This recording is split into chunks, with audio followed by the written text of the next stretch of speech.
ಬಸನಗೌಡ ಪಾಟೀಲ್ ಯತ್ನಾಳ್ ಬಿಜೆಪಿಯಿಂದ ಉಚ್ಚಾಟನೆ ಆಗಿದ್ದೇ ಆಗಿದ್ದು ರಾಜ್ಯ ಬಿಜೆಪಿಯಲ್ಲಿ ಮಹತ್ವದ ಬೆಳವಣಿಗೆಗಳಾಗ್ತಾ ಇದೆ.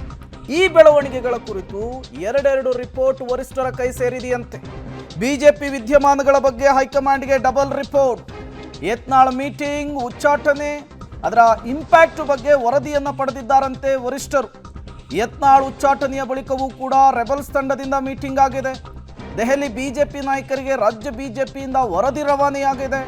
ಸಿದ್ದೇಶ್ವರ್ ನಿವಾಸದಲ್ಲಿ ನಡೆದಂತಹ ಮೀಟಿಂಗ್ ಬಗ್ಗೆ pin to pin report submit ಆಗಿದೆ. ಡಬಲ್ ವರದಿ ಪಡೆದ ಹಿನ್ನೆಲೆಯಲ್ಲಿ ಹೈಕಮಾಂಡ್ ನಡೆ ಈಗ ಕುತೂಹಲ ಕಾರಣವಾಗ್ತಾ ಇದೆ. ಯುಗಾದಿ ಬಳಿಕ ಎರಡನೇ ಸುತ್ತಿನ ಆಪರೇಷನ್ಗೆ ಸಿದ್ಧತೆ ನಡೀತಾ ಇದೆಯಾ ಅನ್ನುವಂತಹ ಪ್ರಶ್ನೆ. ಯತ್ನಾಳ್ ಜೊತೆಗೆ ಸಭೆ ನಡೆಸಿದವರಿಗೆ ನೋಟಿಸ್ ಕೊಡುವಂತಹ ಕೆಲಸ ಆಗುತ್ತಾ ಅನ್ನೋದೇ ಈಗಿರುವಂತಹ ಪ್ರಶ್ನೆ. ಯತ್ನಾಳ್ ಬಣದಲ್ಲಿ ಗುರುತಿಸಿಕೊಂಡಿರುವಂತಹ ಬಿಪಿ ಹರೀಶ್, ಸಿದ್ದೇಶ್ವರ್ಗೆ ಈಗಾಗಲೇ ನೋಟಿಸ್ ಸರ್ವ್ ಆಗಿದೆ. ಪಕ್ಷದಿಂದ ಉಚ್ಚಾಟನೆಯಾದ ನಂತರವೂ ಯತ್ನಾಳ್ ಮೀಟಿಂಗ್ನಲ್ಲಿ ಭಾಗಿಯಾದವರಿಗೆ ಹೈಕಮಾಂಡ್ ಯಾವ ರೀತಿ ಶಾಸ್ತಿ ಮಾಡುತ್ತೆ ಅನ್ನೋದು ಈಗಿರುವಂತಹ ಪ್ರಶ್ನೆ. ಹಾಗಾದರೆ ಈ ನಾಯಕರು ಸೈಲೆಂಟ್ ಆಗ್ತಾರಾ? ಕುಮಾರ್ ಬಂಗಾರಪ್ಪ ಮೊದಲನೇದಾಗಿ ಯತ್ನಾಳ್ ಆಪ್ತ ಬಣದಲ್ಲಿ ಗುರುತಿಸಿಕೊಂಡಿದ್ದಾರೆ. ಇವರು ಮಾಜಿ ಸಚಿವರು. ಇವರು ಕೂಡ ಮೊನ್ನೆಯ ಸಭೆಯಲ್ಲಿ ಸಿದ್ದೇಶ್ವರ್ ನಿವಾಸದಲ್ಲಿ ನಡೆದಂತಹ ಮೀಟಿಂಗ್ನಲ್ಲಿ ಭಾಗಿಯಾಗಿದ್ದರು.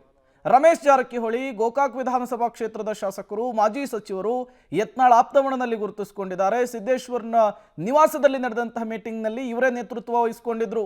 ಮಾಜಿ ಸಂಸದ ಪ್ರತಾಪ್ ಸಿಂಹ, ಇವರು ಕೂಡ ಅಸಮಾಧಾನಿತರು. ಇವರು ಕೂಡ ಯತ್ನಾಳ್ ಬಣದಲ್ಲಿ ಗುರುತಿಸಿಕೊಂಡಿದ್ದಾರೆ. ಮೊನ್ನೆಯ ಮೀಟಿಂಗ್ನಲ್ಲಿ ಭಾಗಿಯಾಗಿದ್ದಾರೆ. ಇವರ ಬಗ್ಗೆ ಕೂಡ ಈಗ ರಿಪೋರ್ಟ್ ವರಿಷ್ಠರ ಕೈ ಸೇರಿದೆ. ಅರವಿಂದ ಲಿಂಬಾವಳಿ, ಇವರು ಕೂಡ ಅಸಮಾಧಾನಿತರು, ಮಾಜಿ ಸಚಿವರು. ಇವರು ಕೂಡ ಮೊನ್ನೆ ಮೀಟಿಂಗ್ನಲ್ಲಿ ಭಾಗಿಯಾಗಿದ್ದರು. ಇವರ ವಿಚಾರಕ್ಕೂ ಕೂಡ ವರಿಷ್ಠರಿಗೆ ಈಗ ಒಂದಿಷ್ಟು ಮಾಹಿತಿ ರವಾನೆಯಾಗಿದೆ. GM ಸಿದ್ದೇಶ್ವರ್ ಇವರ ನಿವಾಸದಲ್ಲೇನೆ ಮೀಟಿಂಗ್ ನಡೆದಿದ್ದು. ಇವರು ಕೂಡ ಯತ್ನಾಳ್ ಮೀಟಿಂಗ್ನಲ್ಲಿ ಭಾಗಿಯಾಗಿದ್ದರು. ಹಾಗಾದರೆ ಇವರಿಗೂ ಕೂಡ ಶಿಸ್ತು ಕ್ರಮ ಆಗುತ್ತಾ ಅನ್ನುವಂತಹ ಪ್ರಶ್ನೆ.